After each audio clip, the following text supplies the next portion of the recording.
Hello guys, how are you. Hopefully आप सब ठीक होंगे। एक बार फिर से हाजिर हूँ आप सबके बीच एक नए लेक्चर के साथ। आज हमारा लेक्चर नंबर 3 जो है सीरीज का रहने वाला है। आज के इस लेक्चर को मेन जो टॉपिक जो है वो दो इंपॉर्टेंट एक्ट्स के बारे में हम पढ़ेंगे। Government of India act of 1935 and Indian independence act of 1947। आज हम दोनों एक्ट्स पे जो है चर्चा करेंगे। इससे पहले हमने पढ़ा कि कॉन्स्टिट्यूशन ऑफ इंडिया की हिस्टोरिकल बैकग्राउंड्स में जो अभी हमने पढ़ा कि किस तरीके से जो तो टाइम टू टाइम अलग अलग एक्ट्स जो थे जहाँ पे लागू किए गए।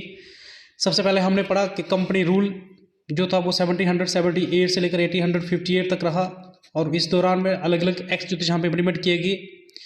उसके बाद हमने पढ़ा कि किस तरीके से जो था कंपनी रूल का एंड हुआ और उसके बाद क्राउन रूल जो था वो जहाँ पे इंडिया में जो था डायरेक्टली जो क्राउन रूल जो था उसका वो जहाँ पे उसकी एस्टेब्लिशमेंट हुई, किस तरीके से क्राउन रूल जहाँ पे लागू हुआ। तो इससे पहले कि हम आज के दो इम्पॉर्टेंट, मैं कहूँगा मोस्ट इम्पॉर्टेंट एक्ट्स जो हैं इन पे रोशनी डालें, इनके की फीचर्स जो हैं उन पे चर्चा करें, इनको समझें।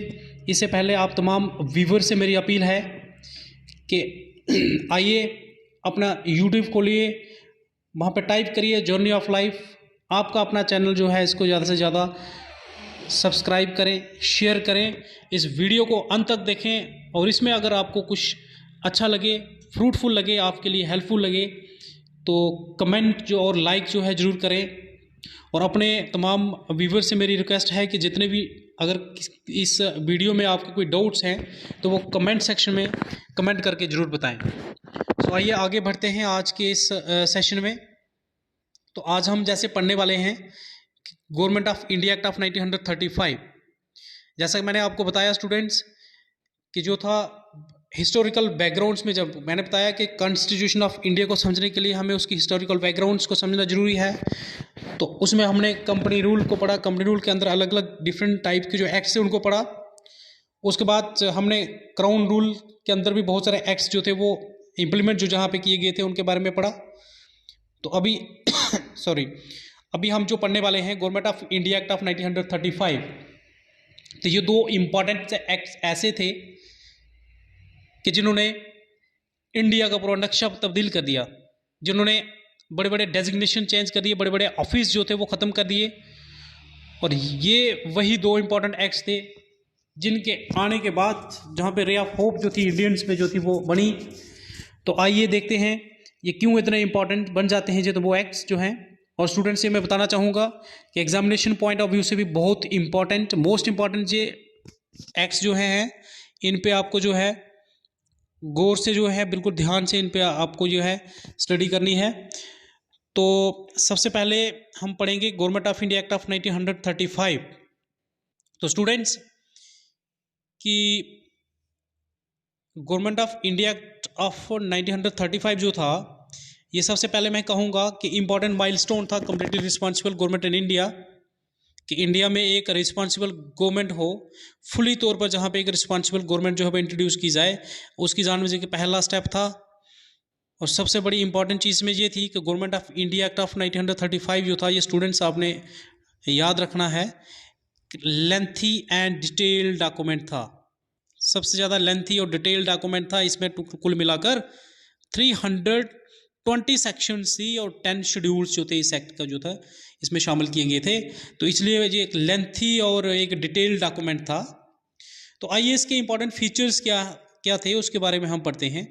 It provided for the establishment of an all India federation. सबसे पहले इस एक्ट में एक प्रोविजन रखा गया कि ये क्या ऑल इंडिया फेडरेशन जो है बनाई जाएगी, जिसमें क्या क्या होंगे, प्रोविंसेस और प्रिंसली स्टेट्स जो होंगी वो इसके यूनिट बनेंगी। प्रिंसली स्टेट्स और प्रोविंसेस को मिलाकर प्रिंसली स्टेट्स और प्रोविंसेस को मिलाकर एक ऑल इंडिया लेवल की फेडरेशन बनाई जाएगी। इसके बाद स्टूडेंट्स इस एक्ट का एक और इम्पॉर्टेंट प्रोविजन जो था कि इसने किया क्या कि जितनी भी पावर्स थी सेंटर्स और यूनिट्स में जो थी वो डिवाइड कर दी। अलग अलग तरीके से तीन जहाँ पे लिस्ट जो थी वो तैयार की गई, पावर्स को डिवाइड करने के लिए तीन लिस्ट जो थी जहाँ पे तैयार की गई। ये स्टूडेंट्स आप देख सकते हैं, फेडरल लिस्ट, उसके बाद प्रोविंशियल लिस्ट और उसके बाद कंकरेंट लिस्ट। फेडरल लिस्ट जो थी वो बनाई गई, उसमें 59 आइटम्स 59 सब्जेक्ट्स जो थे वो रखे गए, जिसमें सिर्फ और सिर्फ जो था वो सेंटर जो था वो इसमें लेजिस्लेट कर सकता था। उसके बाद प्रोविंशियल लिस्ट जो थी उसमें 54 आइटम्स रखी गई, जिसमें सिर्फ और सिर्फ जो थी वहाँ पे खुद मुख्तियारी जो थी रूल बनाने की वो प्रोविंस की थी। कंकरेंट लिस्ट जो थी उसमें 36 आइटम्स रखी गई। कंकरेंट लिस्ट स्टूडेंट्स आपने ये 3 लिस्टें जो हैं याद रखनी है, क्योंकि ये 3 लिस्टें आपको जो है ये आपके कॉन्स्टिट्यूशन ऑफ इंडिया में मिलेंगी। वहाँ पे सब्जेक्ट्स जो हैं वो इस टाइम कितने सब्जेक्ट इसमें हैं वो इसमें थोड़ा वेरिएशंस आ सकती हैं, लेकिन तीनों ये वही लिस्ट जो वहाँ पे आपको मिलेंगी। तो इसलिए मैंने आपको बताया कि कॉन्स्टिट्यूशन ऑफ इंडिया को समझने से पहले हमें इसकी हिस्टोरिकल बैकग्राउंड में जाना पड़ेगा। जैसे ही स्टूडेंट्स आप कॉन्स्टिट्यूशन ऑफ इंडिया पढ़ेंगे और आपको वहाँ पे divisions of powers in terms of 3 list वहाँ पे आपको दिखेगा, तो आपको लगेगा वाकई में इसका कोरिलेशन जो है इसकी हिस्ट्री से है। तो इसके अलावा स्टूडेंट्स रेजिड्यू पावर्स जो थी वो वाइसराय को दी गई। इसका इंपॉर्टेंट एक और प्रोविजन जो था इस एक्ट का कि रेजिड्यू पावर्स जो थी वो वाइसराय को दी गई।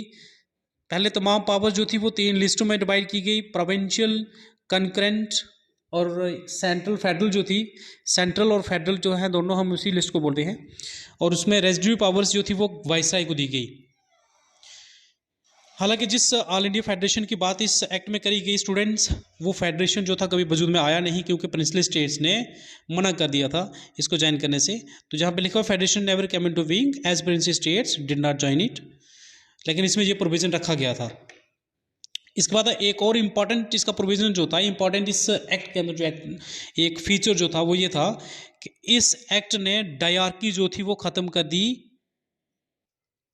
प्रोविंशियल जो प्रोविंस लेवल में जो थी, प्रोविंस में इसने डायरकी ख़त्म कर दी। तो wireless dyarchy and introduce provincial autonomy in its place. Province को जो थी खुद मुख्तियारी दे दी, और डायरकी जो थी टू सेट ऑफ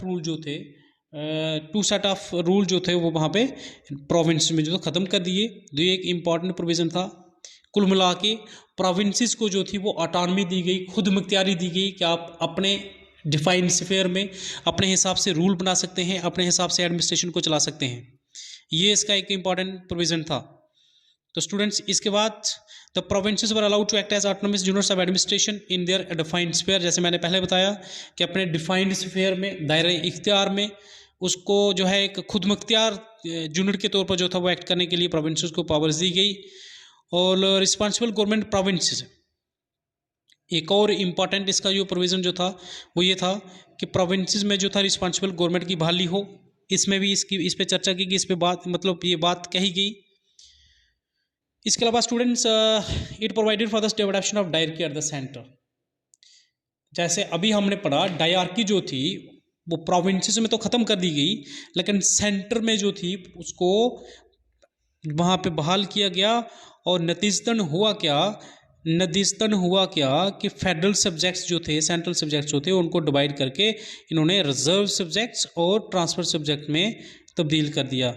स्टूडेंट्स जहाँ पे आपको समझने की ज़रूरत है कि जहाँ पे इन्होंने डायरकी जो 2 सेट ऑफ गवर्नमेंट जो थी, 2 मैन रूल जिसे हम कहते हैं, डायरकी जो थी वो प्रोविंसेस में ख़त्म करके एक किस्म का हम कहें स्टेट को दे दी, और स्टेट के सेंटर को दे दी, और सेंट्रल में जो जितने भी सारे सब्जेक्ट्स थे उनको 2 हिस्सों में डिवाइड करके रिजर्व सब्जेक्ट्स और ट्रांसफर सब्जेक्ट्स जो थे, जहाँ पे वो उन्होंने क्या कर दिए, 2 हिस्सों में इनको जी अपने सब्जेक्ट्स को बांट दिया।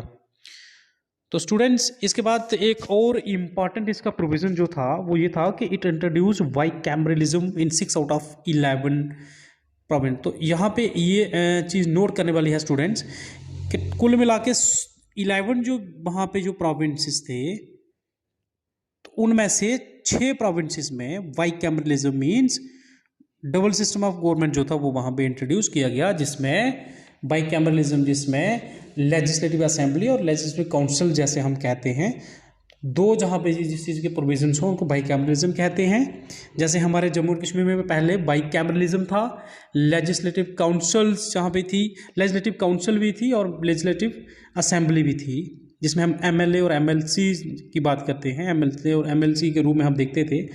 तो वो एक बाइकैमरलिज्म होता है स्टूडेंट्स। तो कुल मिला के उस टाइम 11 में से 6 जो प्रोविंसेस में जो था वो बाइकैमरलिज्म जो था वो इंट्रोड्यूस किया गया। और इन 6 जो प्रोविंसेस जो थे उसमें Bengal, Bombay, Madras, Bihar, Assam, the united province जो थे ये इसमें शामिल थे। तो स्टूडेंट्स आइए आगे बढ़ते हैं। द मोस्ट इम्पॉर्टेंट इसका एक और फीचर जो था वो ये था कि it further extended the principle of communal representation. Students ध्यान देने वाली बात है कि जैसा हमने अलग अलग एक्ट्स के अंदर पढ़ा कि communal principle of communal representation जो था वो इंडिया में इंट्रोड्यूस किया गया अलग अलग एक्ट्स के दौरान। जैसे अभी हम पढ़ रहे थे कि कम्युनल रिप्रेजेंटेशंस फॉर मुस्लिम्स जो था सबसे पहले जो स्टार्ट किया गया था उसमें 1909 में हम जैसे पढ़ रहे थे कि जो एक्ट जो हुआ था 1909 का जो एक्ट था जिसको हम मार्ले मिंटो रिफॉर्म्स भी जिसको कहते हैं, तो इंडियन काउंसिल्स एक्ट ऑफ 1999 जिसको हम मार्ले मिंटो के नाम से भी जानते हैं, तो उसमें क्या हुआ था कि कम्युनल रिप्रेजेंटेशन की बात की गई थी मुस्लिम्स के लिए, जिसमें सेपरेट इलेक्टोरेट्स मुस्लिम्स को जो है दिया जाएगा। इस तरीके से उसने उस एक्ट के अंदर कम्युनिज्म को लीगलाइज किया गया था। और उसके बाद अगला जो था मोंटेग्यू कैम्सफोर्ड जो एक एक्ट आया था 1919 में, government of India act of 1919 जो था उसमें ना सिर्फ मुस्लिम्स को बल्कि Sikhs, Indian Christians, Anglo Indians और यूरोपियंस, ये 4 जो जहाँ पे कम्युनिटीज़ जो थी इनको भी जहाँ पे इन्होंने क्या किया, किसकी बात की, इनको भी एक कम्युनल रिप्रेजेंटेशन की इनके लिए बात की। लेकिन इस एक्ट में क्या हुआ 1935 में इन चार कम्युनिटीज़ और उससे पहले मुस्लिम कम्युनिटी को छोड़ के जहाँ पे इन्होंने और ज़्यादा एक्सटेंड करके इन्होंने इसमें डिप्रेस्ड क्लासेस, वुमेन और लेबरर जो थे उनको भी इसमें शामिल कर दिया कि डिप्रेस्ड क्लासेस जो हैं उनको अलग से उनका इलेक्टोरेट उनको सेपरेट इलेक्टोरेट दिया जाए, वुमेन को सेपरेट इलेक्टोरेट दिया जाए और लेबरर क्लास जो है उनको भी अलग से जो है इलेक्टोरेट जो है वो उनको सेपरेट इलेक्टोरेट उनको दिया जाए। तो इन अ वे इसने क्या किया कि it further extended the principle of communal representation. Communal representation को इसने और ज़्यादा जो था वो एक्सटेंड कर दिया इंडिया में, जिसमें उन्होंने डिप्रेस्ड क्लासेस। तो स्टूडेंट्स ये याद रखने वाली बात है कि किस एक्ट के अंदर किन किन क्लासेस को जो थी वो कम रिप्रेजेंटेशन की बात की गई थी। अब क्वेश्चन जो है पूछे जा सकते हैं कि डिप्रेस्ड क्लासेस, वुमेन और लेबर क्लास जो थी उनको सेपरेट इलेक्टोरेट जो देने की बात की गई थी किस एक्ट में कही गई थी। तो आप स्टूडेंट्स याद रख सकते हैं government of India act of 1935, ये आप याद रख सकते हैं। आइए स्टूडेंट्स आगे बढ़ते हैं। इसके बाद द नेक्स्ट इंपॉर्टेंट जो इसका फीचर जो था, it abolish the council of India established by the government of India act of 1850। तो एक और जो इसका इंपॉर्टेंट एक्ट जो था वो ये था कि इसने काउंसिल ऑफ इंडिया जो एस्टेब्लिश की गई थी इंडिया में, एक एक्ट जो आया जिसको हम government of India act of 1858 कहते हैं। उस एक्ट में क्या हुआ कि इंडियन काउंसिल जो थी जहाँ पे वो एस्टेब्लिश की गई, लेकिन इस एक्ट में government of India act of 1935 में उस चीज़ को एबॉलिश कर दिया गया। और स्टूडेंट्स मोस्ट इम्पॉर्टेंट एक जो आपको पॉइंट जो है वो याद रखने वाला ये है कि पिछले एक्ट में हमने पढ़ा कि वोटिंग राइट जो था सिर्फ प्रॉपर्टी, टैक्स और एजुकेशन के बेस पे जो था वो दिया जाता था। लेकिन इस एक्ट में क्या हुआ कि वोटिंग राइट एक्सटेंड करके कुल मिला के टोटल पॉपुलेशन में से 10% पॉपुलेशन जो थी उसको वोटिंग राइट दिया गया। और इसका एक और इम्पॉर्टेंट प्रोविजन ये था कि रिजर्व बैंक ऑफ इंडिया होना चाहिए ताकि करेंसी और क्रेडिट जो है कंट्री के अंदर जो है उसको कंट्रोल किया जाए, उसको रेगुलेट किया जाए। तो इसने बैंक खोलने की भी बात की। और उसके बाद प्रोविंशियल पब्लिक सर्विस कमीशन और जॉइंट पब्लिक कमीशन जो है वो भी इसमें प्रोविजन रखे गए कि ना सिर्फ सेंट्रल पब्लिक सर्विस कमीशन बल्कि उसके अलावा प्रोविंशियल लेवल के पब्लिक सर्विस कमीशन भी होने चाहिए, और ज़रूरत पड़े तो 2 या 2 से ज़्यादा प्रोविंसेस को मिलाकर जॉइंट पब्लिक सर्विस कमीशन जो है वो भी जहाँ पे होने चाहिए, इंडिया में होना चाहिए। ये इस एक्ट में जो थी वो बात करी गई। आइए स्टूडेंट्स आगे बढ़ते हैं। लास्ट इसका इंपॉर्टेंट फीचर जो था वो ये था कि provided for the establishment of a federal court which was set up in 1937। तो एक और इंपॉर्टेंट फीचर ये था कि फेडरल कोर्ट जो है एस्टेब्लिश होना चाहिए, उसकी बात यहाँ पे करी गई जो 1937 में एस्टेब्लिश किया गया था। तो स्टूडेंट्स ये 1935 का एक्ट था, बहुत इंपॉर्टेंट एक्ट था जिसको आपने जो है माइंड में रखना है और टिप्स पे रखना है ताकि कोई भी क्वेश्चन इसमें से अगर एग्जाम में आए तो आप जो है वहाँ पे आसानी से उसको अटेम्प्ट कर सकें।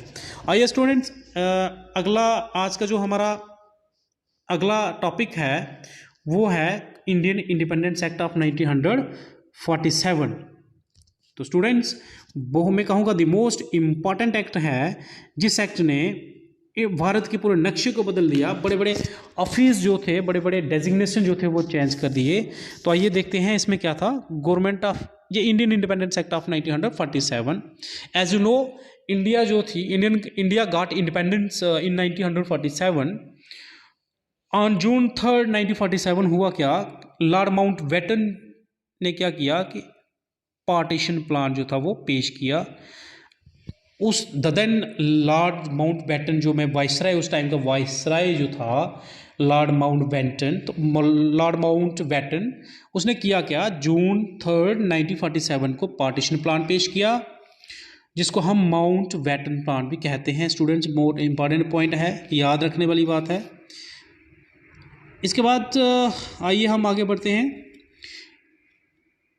ये पार्टीशन प्लान जो था माउंटबेटन ने जो पेश किया था, तो उस वक्त की दो इम्पॉर्टेंट जो पार्टीज जो थी कांग्रेस और मुस्लिम लीग, तो उन्होंने इस एक्ट को एक्सेप्ट कर लिया, पार्टीशन प्लान को एक्सेप्ट कर लिया और इस तरीके से इंडियन इंडिपेंडेंस एक्ट जो था वो 1947 में इनेक्ट कर दिया गया। आइए स्टूडेंट देखते हैं इसके इंपॉर्टेंट फीचर्स क्या थे। तो सबसे पहले इसका इंपॉर्टेंट फीचर ये था कि इसके नाम से ही पता चलता है कि इंडियन इंडिपेंडेंस। तो सबसे पहला इंपॉर्टेंट फीचर ये था कि इसने क्या कर दिया, ब्रिटिश रूल को ख़त्म कर दिया और इंडिया को जो है एक इंडिपेंडेंट और सॉवरेन स्टेट घोषित कर दिया 15 अगस्त 1947 से बाद। इस एक्ट में एक फीचर रखा गया कि अब ब्रिटिश रूल जो भारत में ख़त्म हो जाएगा और भारत जो है एक इंडिपेंडेंट और एक सॉवरेन स्टेट जो है वो 15 अगस्त 1947 के बाद बन जाएगा। द नेक्स्ट पॉइंट जो इसका इंपॉर्टेंट एक और फीचर जो था वो ये था कि provided for the partition of India and creation of 2 important independent dominions. एक और इंपॉर्टेंट इसका फीचर ये था कि इस एक्ट में ये दिया गया कि भारत को जो है इसका भारत का विभाजन किया जाएगा। इंडियन इंडिपेंडेंस एक्ट में मोस्ट इंपॉर्टेंट पॉइंट है जिसको मैं कह रहा था कि भारत की तस्वीर, भारत का पूरा नक्शा चेंज कर दिया कि भारत को विभाजित करके इसको 2 हिस्सों में बांट दिया। तो ये एक इंपॉर्टेंट पॉइंट इसका ये था कि for the partition of India, इस एक्ट में एक प्रोविज़न रखा गया कि भारत को जो है विभाजित किया जाएगा और 2 इंडिपेंडेंट डोमिनियंस जो हैं इंडिया और पाकिस्तान के रूप में बनाए जाएंगे। और इसके अलावा एक और इम्पॉर्टेंट इसका जो काम था, सबसे पावरफुल ऑफिस जो वाइसराय के था उस ऑफिस को भी इसने ख़त्म कर दिया। For each dominion of governor general, और उसकी जगह दोनों डोमिनियन के लिए गवर्नर जनरल जो था उसकी पोस्ट जो थी क्रिएट की गई, who was to be appointed by the British king on the advice of the dominion cabinet. तो वो गवर्नर जनरल जो अपॉइंट किए जाने थे वो ब्रिटिश किंग ने अपॉइंट करने थे, लेकिन किसकी एडवाइस पे, डोमिनियन कैबिनेट की एडवाइस पे। ये मोस्ट इंपॉर्टेंट इसका फीचर था स्टूडेंट्स। तो आइए अगला पॉइंट इसका जो है हम देखते हैं। नेक्स्ट वन जो था उसमें ये था कि empowered the constitute assemblies of the 2 dominions to frame and adopt any constitution for the respective nations and to repeal any act of the British parliament. एक और इम्पॉर्टेंट इसमें जो फीचर इसमें जो था स्टूडेंट्स वो ये था कि इसने क्या किया कि कॉन्स्टिट्यूट असेंबलीज जो थी दोनों डोमिनियन की, उन कॉन्स्टिट्यूट असेंबलीज को इसने एम्पावर कर दिया, इसने पावर दे दी कि आप जो है कोई भी कॉन्स्टिट्यूशन अपने के लिए कॉन्स्टिट्यूशन फ्रेम कर सकते हैं और ब्रिटिश पार्लियामेंट का कोई भी कानून है उसको ख़त्म कर सकते हैं। ये इसमें एक प्रोविज़न रखा गया। द मोस्ट इंपॉर्टेंट इसका जो जिसके तहत जो था इस एक्ट में ये प्रोविज़न रखा गया था, तभी यहाँ पे कॉन्स्टिट्यूट असेंबलीज वगैरह जो थे वो जहाँ पे बनाई गई थी और अलग अलग डोमिनियन जो इंडिया और पाकिस्तान उनके लिए जो थे जो कानून जो थे जहाँ पे बनाए गए। एक और इम्पॉर्टेंट इसका पॉइंट जो था स्टूडेंट्स वो ये था कि द मोस्ट पावरफुल ऑफिस उस टाइम का जो था हम कहते थे secretary of state for India, उसको भी ख़त्म कर दिया। तो students at the very outset मैंने बताया था, इन द बिगनिंग मैंने बताया था कि पावरफुल ऑफिस जो थे, बड़े बड़े डेजिग्नेशन जो थे इन एक्ट में जो है थे वो चेंज हो गए थे। तो secretary of state for India जो था, secretary of state for India जो ऑफिस जो था उसको भी इसमें एबॉलिश कर दिया गया। आपको बता दें कि क्राउन रूल के अंदर government of India act of 1858 जो था, government of India act of 1858 जो था, तो उसमें क्या हुआ था, ये सेक्रेटरी ऑफ स्टेट जो था इसका ऑफिस जो था क्रिएट किया गया था।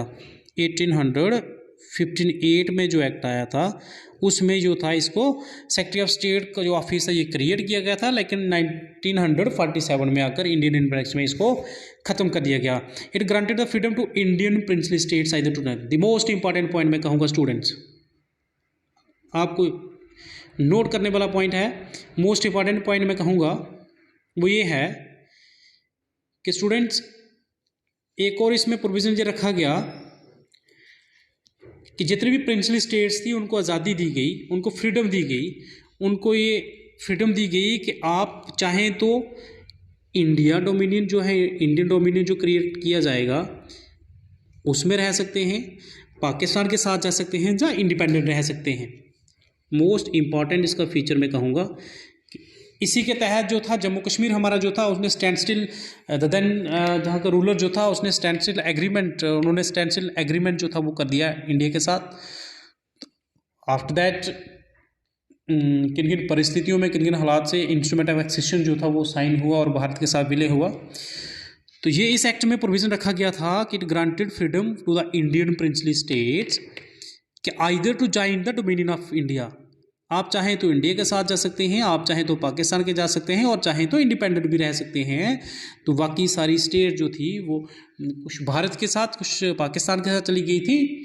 सिर्फ जूनागढ़, हैदराबाद और कश्मीर जो थे वो इंडिपेंडेंट रहे थे, और सब्सिक्वेंटली जो था उनको भी भारत के साथ जो था मर्ज किया गया। तो ये इसमें एक प्रोविज़न था। इसके अलावा provided for the governance of each of the dominions and the provinces by the government of India act of 1935।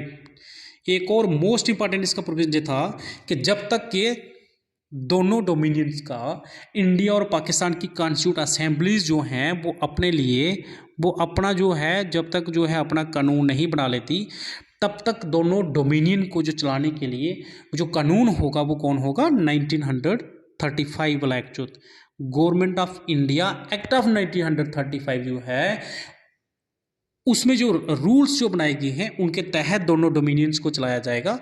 तब तक चलाया जाएगा, कब तक चलाया जाएगा, जब तक दोनों डोमिनियंस अपने लिए, दोनों डोमिनियंस की कॉन्स्टिट्यूट असेंबलीज अपने लिए कानून जो है नहीं बना लेती। सो आइए स्टूडेंट्स आगे बढ़ते हैं। It designated the governor general of India and the provincial governors as a constitutional head of the states. और इस एक्ट में एक और प्रोविजन रखा गया कि गवर्नर जनरल ऑफ इंडिया का जो था और प्रोविंशियल गवर्नर्स जितने भी थे उनको कॉन्स्टिट्यूशनल हेड बना दिया गया, नॉमिनल हेड बना दिया गया इस एक्ट में। ये इसका एक इम्पॉर्टेंट प्रोविज़न था।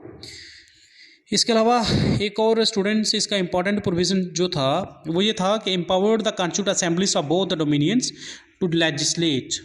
एम्पावर्ड, आप देख रहे हैं सामने स्क्रीन पे कि empowered the constitute assemblies of both the dominions, कि दोनों डोमिनियंस इंडिया और पाकिस्तान जो दो देश बन गए थे उनकी कॉन्स्टिट्यूट असेंबलीज को इस एक्ट ने एम्पावर किया या इख्तियार दिया कि आप क्या कर सकते हैं, लेजिस्लेट्स कर सकते हैं अपनी टेरिटरीज़ के लिए। जब तक कि नए कॉन्स्टिट्यूशन जो है वो लागू नहीं हो सकते तब तक आप जो है अपनी मर्जी से कॉन्स्टिट्यूशन जो है कोई नए रूल्स जो हैं वो बना सकते हैं। स्टूडेंट्स इस तरीके से ये द मोस्ट इम्पॉर्टेंट फीचर्स जो थे जो मैंने हाईलाइट किए हैं, हालांकि बड़े सारे फीचर्स जो थे इसके दोनों एक्ट्स में इनमें शामिल थे, लेकिन मैंने द मोस्ट इम्पॉर्टेंट फीचर्स जो है इसमें ऐड करने की कोशिश की है। और मोस्टली जो है एग्ज़ाम्स ओरिएंटेड में बात करूँगा, मैंने एग्ज़ाम्स ओरिएंटेड जो है जहाँ पे फीचर जो हैं वो ऐड करने की कोशिश की है। तो स्टूडेंट्स आइए देखते हैं। इसके बाद जो है eight midnight of 14-15 August 1947 British rule came to an end and the power was transferred to new 2 new independent dominions of India and Pakistan.